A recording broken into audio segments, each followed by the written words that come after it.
start this war.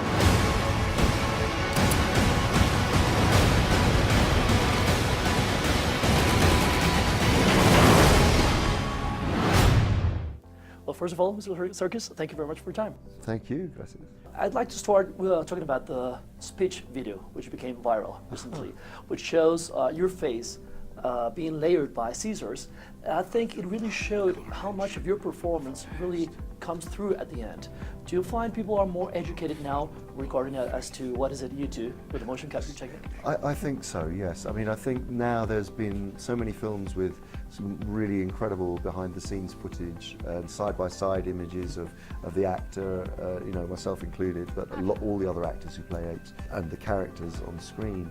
And I think there is a greater understanding now, certainly from when I first started working with performance capture technology 17 years ago. On Lord of the Rings, when everybody thought, what is this? And people still say, so did you do the voice of Gollum? Did you do the voice of Caesar? It's just like, no, I was on set every day playing the character, you know. And Steve Zahn, who plays Bad Ape in this movie, he experienced that for the first time. So it was quite refreshing hearing another actor having to defend what he did, and you know, every day on set, filming as you would normally, conventionally. But I do think there is a growing understanding.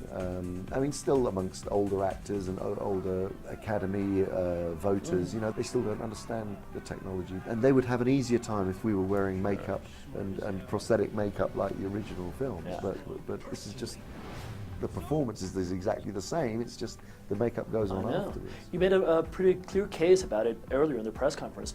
You said it's pretty much like having digital makeup on, period. It's exactly that. I mean, the process that we go through on set is exactly the same. We rehearse with the director, you're working with the other actors, and you're looking into their eyes and playing the scene, and it just happens to be another set of cameras that capture your physicality and your facial expression. You said earlier now, also in the press conference, that this motion capture technique is the most liberating thing, because as an actor you can literally play anything. I was wondering about your thoughts on your own limits as a performer. Now that you can literally play anything, do you find yourself wondering, what are my limits? What can't I tackle? No, absolutely. Really? I mean, it's because it's a wonderful opportunity, you know, and you can play an inanimate object like a chair. You know, you could play a chair and bring life to a chair, because you know you'd have to understand the psychology of that chair, and and bring emotion to it. But actually, you can do that. Like for instance, in the Jungle Book that I'm directing at the moment, we have Kate Blanchett playing Car, the snake. Wow. And people would say, well, how can you play that using performance capture? Well, we're capturing all her facial expressions, but also what we did was we tracked the avatar figure of the snake to her head movements. So when she was moving her head, it made the whole of the body move. So you can apply it in different ways. You can puppeteer the avatar using different cues from your own physical performance. It's like an actor's playground. It really is. It really is. You know, besides being such a talented actor, you're a very good sport. I've seen videos of you voicing the president's tweets with Gollum's voice. The fake news media has never been so wrong or so dirty. Do you get that a lot in your everyday life? Like people asking you to do any voice or character? Sometimes, like I'll be in London on the train going into town, and like when it's very busy, and someone will say, "Oh, can you do Gollum's voice?" You know, and they'll be like, "What, here, right now?" Really? You know, but it's fun. You know, some people like it. I've done answer phone messages for people, and all the whole thing. So I don't mind doing that. You know, people are generally kind of interested about the work. And what's the most frequent request you get from people around? Most freaky request? Frequent. Oh, frequent. Or freaky, whichever you want to tell me. Yeah, I think people are asking me to do messages for them, for someone's birthday, weddings, bar mitzvahs, but you know, kind of everything. Just a charge. Yeah, absolutely. I think one thing I have always wanted to do is to do like a sat-nav Gollum voice. I think that would be good. That's great. Gollum and Smeagol arguing with each other whether to turn left or right. That'd be great. Great short. Touching base on the movie and your character are great entertainment, but there's something else to them. they stand for something, don't they? Yeah, absolutely. I mean, that's always been the case with these apes movies, because they were always conceived as an allegory, as a metaphor for saying, for talking about the human condition.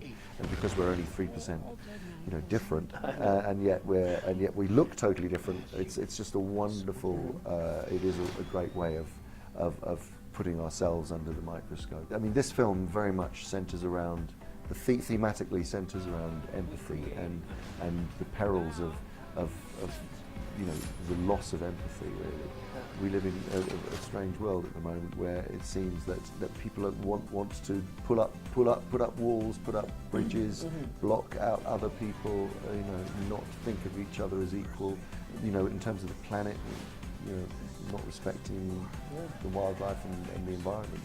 So it is very timely, and like you say, it is entertainment. It's not supposed to be like a political movie in any way.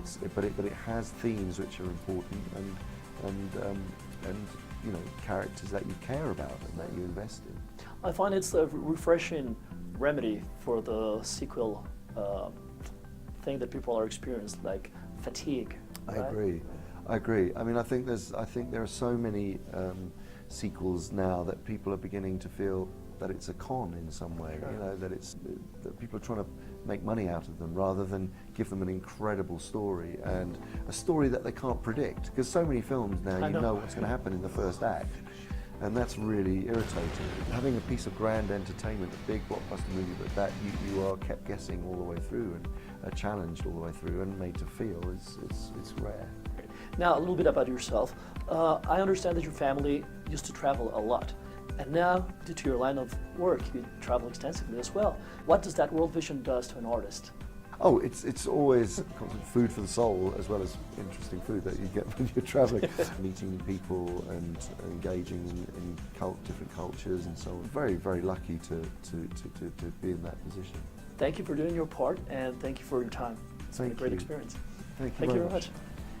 Cheers.